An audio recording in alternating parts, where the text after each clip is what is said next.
Hi friends, നമുക്കിന്നൊരു ചമ്മന്തി തയ്യാറാക്കിയാലോ. അതിന് ഞാൻ ഒരു ബീട്രൂട്ട് കനം കുറച്ച് അരിഞ്ഞെടുത്തിട്ടുണ്ട്, ഒരു 10 വറ്റൽമുളക്, ഒരു 6-7 കൊച്ചുള്ളി, 2 പച്ചമുളകാണ്. ഞാൻ ഇപ്പോൾ എടുത്തത് നമ്മുടെ കാന്താരി മുളകാണ്. ചെറിയൊരു ശകലം പുളി, കുറച്ച് ഇഞ്ചി, കുറച്ച് കറിവേപ്പില, പിന്നെ ഞാൻ ഒരു മുറി തേങ്ങ എടുത്തിട്ടുണ്ട്. ഇനി നമുക്കിതൊന്ന് വറുത്തെടുക്കാം. ഇനി നമുക്കൊരു പാനിനകത്തിലേക്ക് കുറച്ച് വെളിച്ചെണ്ണ ഒഴിച്ചു കൊടുക്കാം. നമുക്കിതിനകത്തിലേക്ക് നമ്മുടെ ബീട്രൂട്ട് ഇട്ട് കൊടുക്കാം. ബീട്രൂട്ട് ജസ്റ്റ് ഒന്ന് ചൂടായി വരട്ടെ.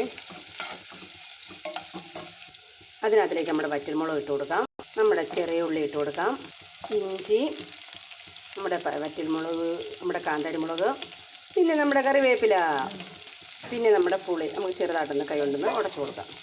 ഇനി ഇത് നമുക്ക് നല്ലതുപോലെ ഒന്ന് വാട്ടിയെടുക്കാം. ആ പച്ചമണമൊക്കെ ഒന്ന് മാറണം വരെ. ഇതിനകത്തിലേക്ക് ഞാൻ ഒരു മുറി തേങ്ങയാണ് എടുത്തിരിക്കുന്നത്, ഇട്ട് കൊടുക്കാം. ആ തേങ്ങയും കൂടെ നമുക്കിട്ട് ഇളക്കി നല്ലതുപോലെ വറുത്തെടുക്കാം. ജസ്റ്റ് ഒന്ന് ചൂടായാൽ മതി, ആ തേങ്ങയുടെ വെള്ളമയം ഒന്ന് മാറണം വരെ. നമുക്ക് ഫ്ലെയിം ഓഫ് ചെയ്യാം. ഇനി ഇതൊന്ന് ചെറുതായിട്ടൊന്ന് ചൂടാറണം. ഇനി നമുക്ക് ഇതിനകത്തിലേക്ക് ആവശ്യത്തിന് ഉപ്പിട്ട് കൊടുക്കാം. അങ്ങനെ നമ്മുടെ ചമ്മന്തി ഇവിടെ റെഡി ആയിട്ടുണ്ട്. കണ്ടോ,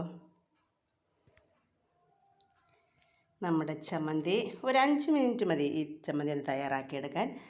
നല്ല ടേസ്റ്റാണ്. എല്ലാവരും ഇത് ട്രൈ ചെയ്യണം. ഇഷ്ടമായാൽ ലൈക്ക് ചെയ്യുക, സബ്സ്ക്രൈബ് ചെയ്യുക, കമൻറ്റ് ചെയ്യുക, ഷെയർ ചെയ്യുക.